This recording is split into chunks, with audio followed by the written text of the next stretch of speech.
2024 সালে 5 আগস্টে জাতি বুকের তাজা রক্ত দিয়ে জমিনকে লাল করে দিয়ে গোটা বাংলাদেশের ভারতের রাজাকারদের থেকে বাংলার জমিন থেকে মুক্ত করে কোরআন বিরোধী ইসলাম বিরোধী আলেম বিরোধীদেরকে বাংলার জমিন থেকে বিতাড়িত করে এদেশের হাজার হাজার বুকের তাজা রক্ত জমিনে ঢেলে দিয়ে হাজার হাজার মায়ের বুক খালি করে হাজার হাজার নারী বিধবা হয়ে সেই জাতি বুকের তাজা রক্ত জমিনে ঢেলে দিতে পারে, সেই জাতি আল্লাহর কোরআনের জন্য আবার প্রয়োজন হলে বুকের তাজা রক্ত জমিনে ঢেলে দিবে।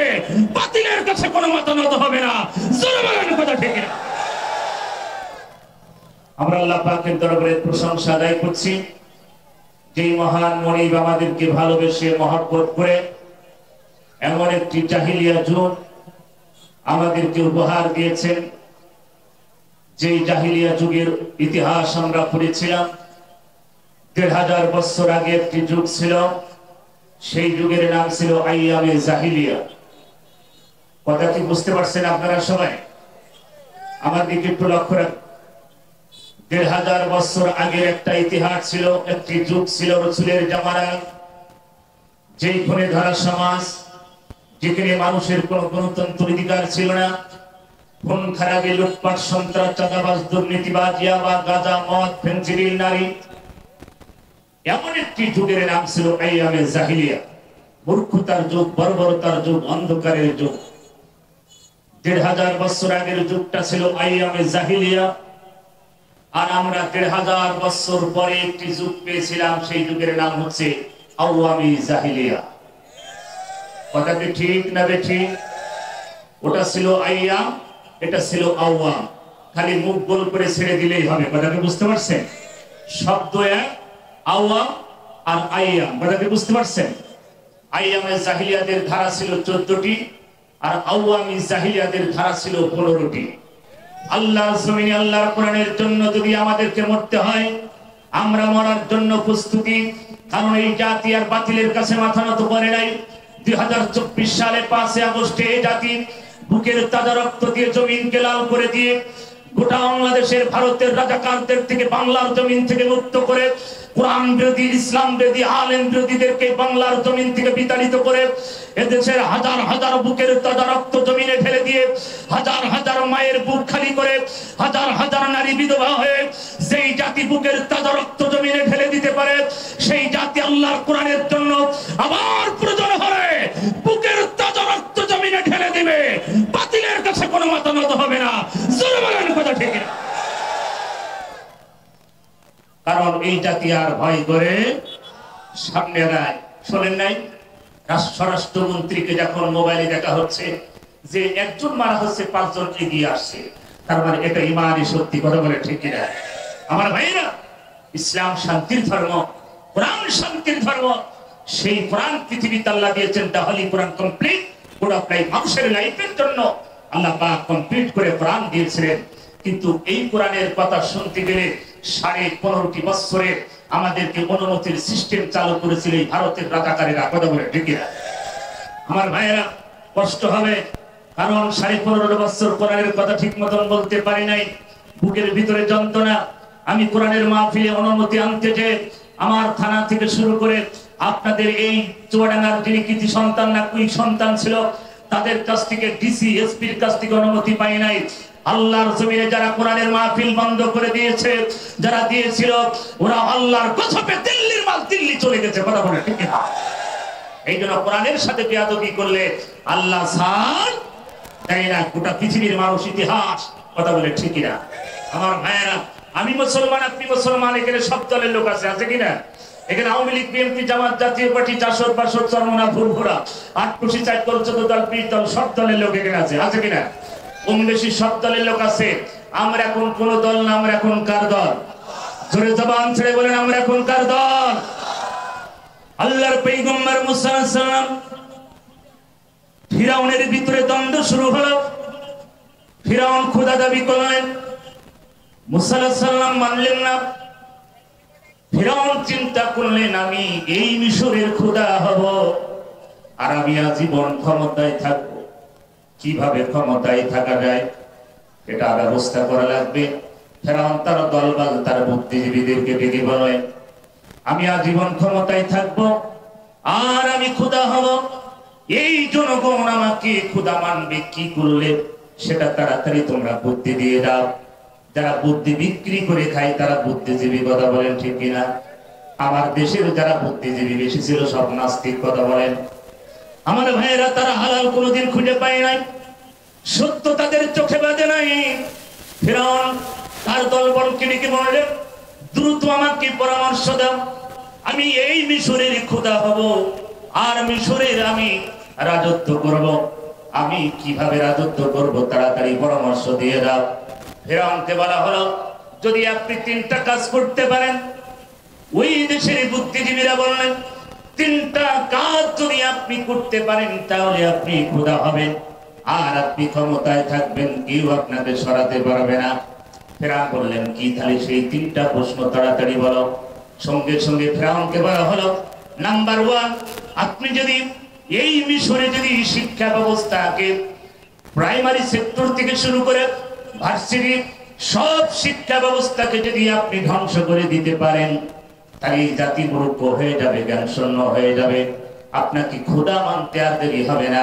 ফিরআউন বললেন, মূর্খ বানায় আমার লাভ কি হবে? বলে, জাতি যদি মূর্খ হয়ে যায়, এই জাতি যদি মূর্খ হয়ে যায়, আপনি খোদা বলবেন, জনগণ আপনাকে খোদা মেনে নেবে। আমার ভাইয়েরা, আমরা চোখে দেখেছি নির্বাচনের আগে 2 টাকার ভাজা আর আজিজ বিড়ি গোল্ডি সিগারেটের ম্যাচ 3 দিন আগে দিয়ে আসছে। নির্বাচন হয়ে গেছে, ইমান বিক্রি হয়েছে আজিজ বিড়ির কাছে, কথা বলেন ঠিক কিনা? এখন আর ওই আজিজ বিড়ি কেন, গোল্ডেন আজিজ দিল্লির বাদ হবে না, কথা বলেন। ফিরআউন বললেন, কি করব? বললেন, এই জাতিকে মূর্খ বানায় ফেলেন। ফিরআউন বললেন, বললাম 2 নাম্বার পয়েন্টটা বলো। সঙ্গে সঙ্গে 2 নাম্বার পয়েন্ট বলা হলো, যদি আপনি খোদা হতে হয় আর আপনি যদি এই মিশরে যদি ক্ষমতায় থাকতে চান, 2 নাম্বার পয়েন্ট, এদেশের যত জ্ঞানী আলেম আছে সব জ্ঞানী আলেমদেরকে হত্যা করে ফেলেন। ফিরআউন বললেন, এটা কি সম্ভব? এত জ্ঞানী এত আলেমদের কিভাবে হত্যা করব?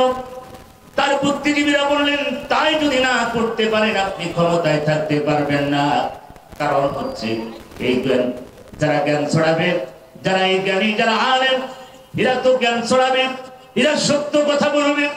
এই জ্ঞানী আলেমদেরকে আপনি হত্যা না করলেন আপনি কিন্তু ক্ষমতায় টিকে থাকতে পারবেন না। সঙ্গে সঙ্গে আমার ভাইয়েরা ফিরআউন বললেন, আচ্ছা 2 নাম্বার পয়েন্ট মেনে নিলাম। 3 নাম্বার পয়েন্টটা কি? সঙ্গে সঙ্গে ফিরআউন বললেন, 3 নাম্বার পয়েন্টটা হচ্ছে, যদি আপনার প্রতিটা সেক্টরে, প্রতিটা ডিপার্টমেন্টে, প্রাইমারি সেক্টর থেকে শুরু করে রাষ্ট্রপতি থেকে শুরু করে সব জায়গায় যদি আপনার আত্মীয়করণ করতে পারেন, রক্তের কানেকশন যারা আপনার আত্মীয় স্বজন, প্রতিটা সেক্টরে, প্রতিটা ডিপার্টমেন্টের সেনাপ্রধান থেকে শুরু করে, র্যাব থেকে শুরু করে, পুলিশ বাহিনী থেকে শুরু করে, আনসার, বিজিবি, সেনা, যত কুবরা বাহিনী আছে, যত সীতা বাহিনী আছে, সব বাহিনীর প্রধানকে আপনার আত্মীয়করণ করা লাগবে। ফিরআউন বলেন, এত আত্মীয় পাবো কোথায়? বুদ্ধিজীবীরা বললেন, আপনার বাবার বাবার বাবার, দাদার দাদার, নানার নানার, নানির নানির থেকে শুরু করে যত আত্মীয় স্বজন আছে সব আপনার প্রতিটা সেক্টরে যদি আপনি বসায় দিতে পারেন তাহলে আপনি আজীবন ক্ষমতায় থাকবেন, কেউ আপনাকে ডিস্টার্ব করবে না। জোরে বলেন, কথা ঠিক কিনা? ফিরআউন বললেন, চমৎকার বুদ্ধি। আমার চুয়াডাঙ্গাবাসী এই ফিরআউন শোনার পরে তিনি খুশি হয়ে গেলেন। এই ফিরআউন মিশরের ফিরআউন, ইনি পুরুষ না মহিলা? জোরে বলেন, পুরুষ না মহিলা? এই মিশরের ফিরআউন তিনি হচ্ছেন পুরুষ ফিরআউন। আর আমার দেশে যিনি ছিলেন 15.5 বছর যিনি দেশ চালিয়েছিলেন তিনি হচ্ছেন লেডিস ফিরআউন। কি ফিরআউন? জোরে বলেন, কি ফিরআউন? উনি হচ্ছেন দুলাভাই, ইনি হচ্ছেন শালী। দুলাভার কাছ থেকে সব সিস্টেম তিনি নিয়েছিলেন, কথা বলে ঠিক না? কিভাবে শিক্ষা ব্যবস্থাকে ধ্বংস করতে হবে। আমি চট্টগ্রামের মাটিতে বলেছি, ও চট্টগ্রামবাসী, তোমাদের একটা কুলাঙ্গার সন্তান শিক্ষা প্রতিমন্ত্রী নওফেল, এই মানুষটি শিক্ষা ব্যবস্থাকে ধ্বংস করে দেওয়ার জন্য, সব নাস্তিক সাবজেক্ট তৈরি করার জন্য ভারতের প্রেসক্রিপশনে তারা দেশ চালানোর জন্য চেষ্টা করেছিল। আমার ভাইয়েরা, আমি চাঁদপুরে বলেছি, ও চাঁদপুরবাসী, তোমাদের এই কুলাঙ্গার নারী আমার দেশের শিক্ষামন্ত্রী, তিনি শিক্ষার ব্যবস্থাকে যেমন ভাবে ধ্বংস করেছে, ফিরাউন যেভাবে ধ্বংস করেছিল, এই লেডিস ফিরাউনের উত্তরসূরিরা তারাও একই কায়দায় করেছে। কথা বলেন ঠিক কিনা? আমার চুয়াডাঙ্গাবাসী মিল যদি না খাই পরে ধরবেন আমাকে। ওই ফিরাউন ওই জামানায় জ্ঞানী আলেমদেরকে হত্যা করলেন লক্ষাধিকের বেশি। কত? জোরে বলেন কত? লক্ষাধিকের বেশি জ্ঞানী আলেমদেরকে হত্যা করলেন। আমার দেশের লেডিস ফিরাউন তিনি এদেশের জ্ঞানী আলেমদেরকে হত্যা করলেন, খুন করলেন, খুন করলেন। শাপলা ছাত্র হেফাজতের আলেমদেরকে হত্যা করা হলো। আমার ভাইয়েরা, বাংলাদেশি ছাত্র শিবির আল্লামা সাঈদীর ফাঁসির রায় 257 বেশি প্রকাশ্যে তারা গুলি করে হত্যা করেছে। 5 আগস্টে 2000 সন্তানকে হত্যা করেছে। আমার ভাইরা 30-35 হাজার সন্তান ভঙ্গ করেছে। শেষ পর্যন্ত তারা ক্ষান্ত হয় নাই, আল্লামা সাঈদীকে ইনজাকশন দিয়ে তারা হত্যা করেছে। কথা বলা ঠিক না? ফিরাউনের সাথে মিল খাই কি খাই না? ওই ফিরাউন যেটা চেয়েছিল এই ফিরাউন একই কায়দায়। 3 নাম্বার পয়েন্ট, ওই ফিরাউন তার আত্মীয়করণ করেছিল। আজও পর্যন্ত সেনা প্রধান, রাষ্ট্রপতি তার আত্মীয় বসে আছে। আমার ভাইয়েরা, ফিরাউন যেভাবে তার আত্মীয়করণ করেছিল, সেই লেডিস ফিরাউন একই কায়দায় করেছে। কথা বলেন ঠিক কিনা? সম্মানিত ভাইয়েরা আমার, ও চিত্রাবাসী, ক্ষণিকের এই দুনিয়ায় কার পেছনে ছুটেছেন? যেই মানুষটা নামাজ পড়ে না, আল্লাহকে বিশ্বাস করে না, সেই নেতার পেছনে ছুটে জীবন নষ্ট করেছেন। কথা ঠিক কিনা? যারা ইসলাম বিদ্বেষী, কোরআন বিদ্বেষী, আলেম বিদ্বেষী, তাদের পেছনে ছুটে ছুটে চিৎলার মানুষেরা, যদি বিবেক থাকে, কান থাকে, একটু কান দিয়ে শুনে যায় কার পেছনে ছুটেছেন। সেই নেতার আদর্শ গ্রহণ করেছিলেন, সেই নেতা দুনিয়া থেকে চলে গেল। কিয়ামতের ময়দানে আল্লাহ রাব্বুল আলামিন প্রতিটা নেতাকে উঠানো হবে, আর নেতার সাথে তার কর্মীকে উঠানো হবে।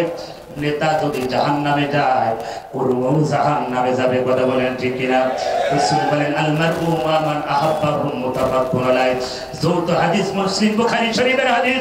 আল্লাহর নবী বলেন, এই পৃথিবীতে যার সাথে যার সম্পর্ক হবে, তার সাথে তার হাসর নাসর হবে। ও চিত্লাবাসী, রুইতনপুরবাসী, চুয়াডাঙ্গাবাসী, আপনার নেতা নামাজ পড়ে না, আপনার নেতা নারীখোর, আপনার নেতা হারামখোর, গাঁজাখোর, ফেনসিডিলখোর, ইয়াবাখোর। কথা বলে ঠিক না? সেই নেতার পেছনে আপনি ছুটে জীবন নষ্ট করবেন কেন? আপনার বাবা মা আপনাকে কষ্ট করে মানুষ করলো ওই নেতার আদর্শ গ্রহণ করার জন্য না। রাসূল বলেন, এমন আদর্শ গ্রহণ করো যেই নেতাকে দেখলে রাসূলের কথা মনে পড়ে যায়, সেই নেতাকে দেখলে আল্লাহর কোরআনের কথা মনে পড়ে যায়। কথা বলেন ঠিক না? জিকির করুন লা ইলাহা।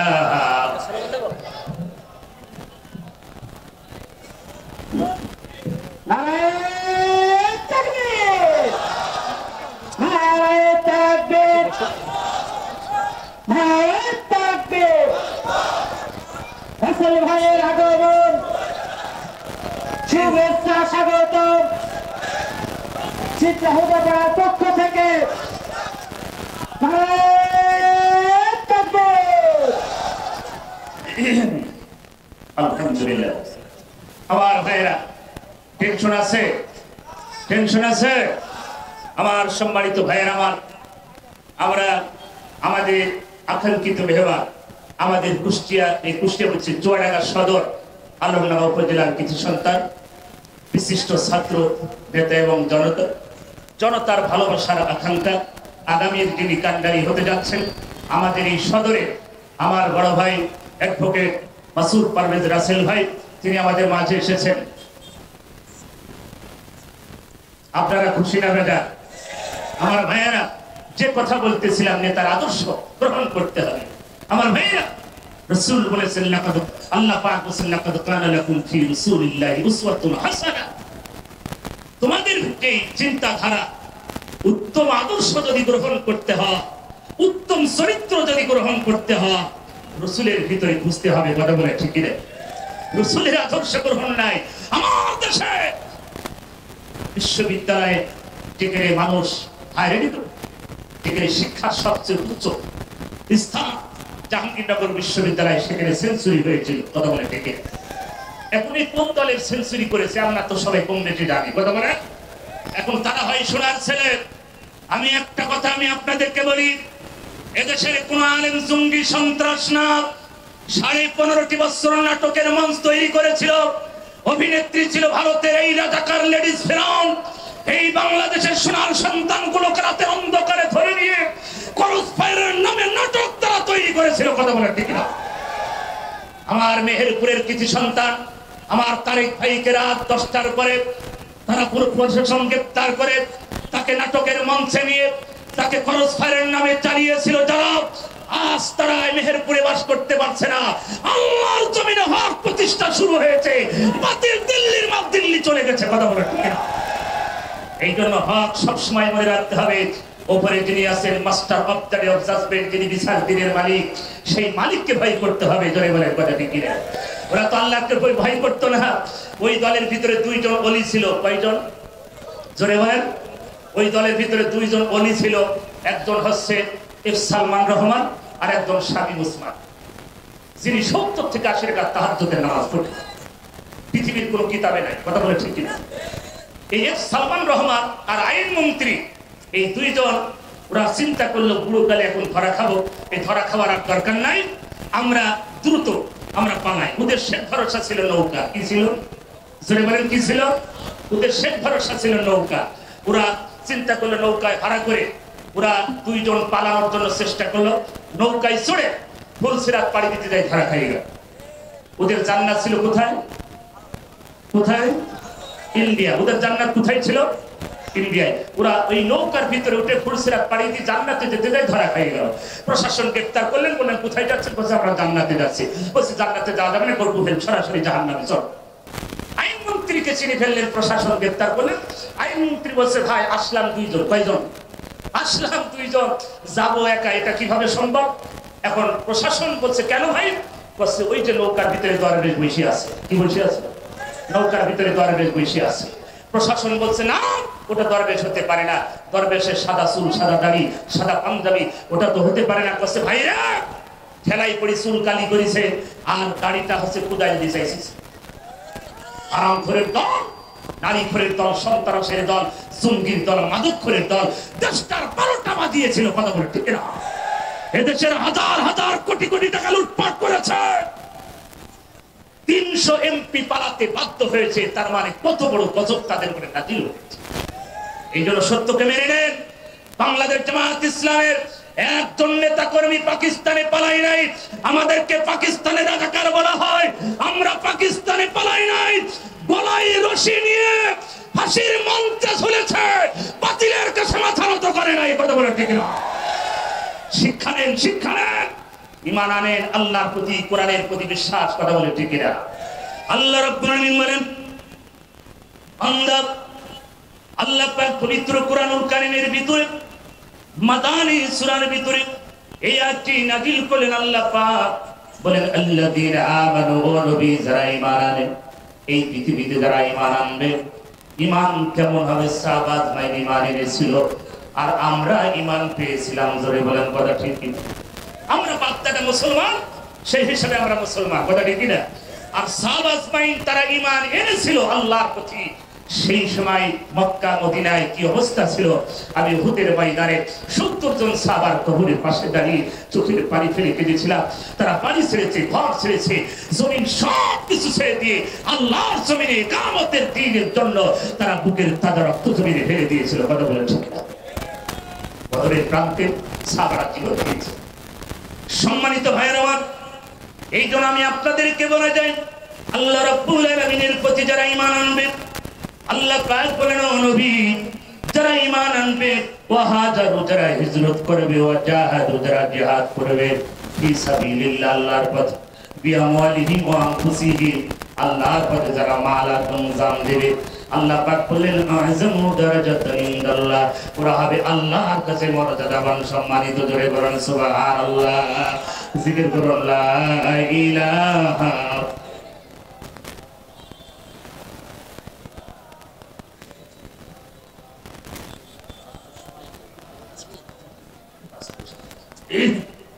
আপনাদের যে জিকিরের ভাব দেখতেছি মনে হচ্ছে জীবন যায় যায় অবস্থা। এরে ভাই, এ তো স্বাধীনের আগের জিকির, তো স্বাধীন হলো এত রক্তের বিনিময়। এখন তো জিকিরের একটু ভাব, এখন তো ভয় আছে। আর ভয় আছে, হয়তো তারা করবে আমির এটা মাফ করেছে, হয়তো তারা করবে, তারাই তো পালাবে যারা এই দেশের টাকা পয়সা লুটপাট করেছে, চোর ডাকাত সন্ত্রাস নারী খোর মদ খোর হিরো খোর, তারাই তো পালাই। কথা বলে ঠিক না? আপনাদের কোনো ভয় আছে? জিকির করুন লা ইলাহা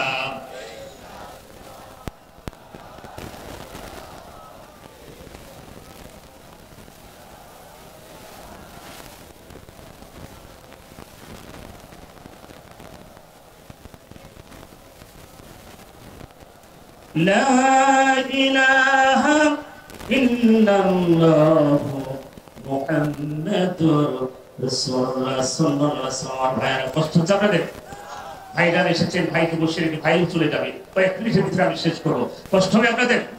আল্লাহ রাব্বুল আলামিন বিশ্ব নবীকে জানালেন, ওগো নবী, রাসূল বলেন আদ-দুনিয়া কুল্লুহা মাতাউন খায়রু মাতাইদ দুনিয়া আল মারআতুস সালিহা।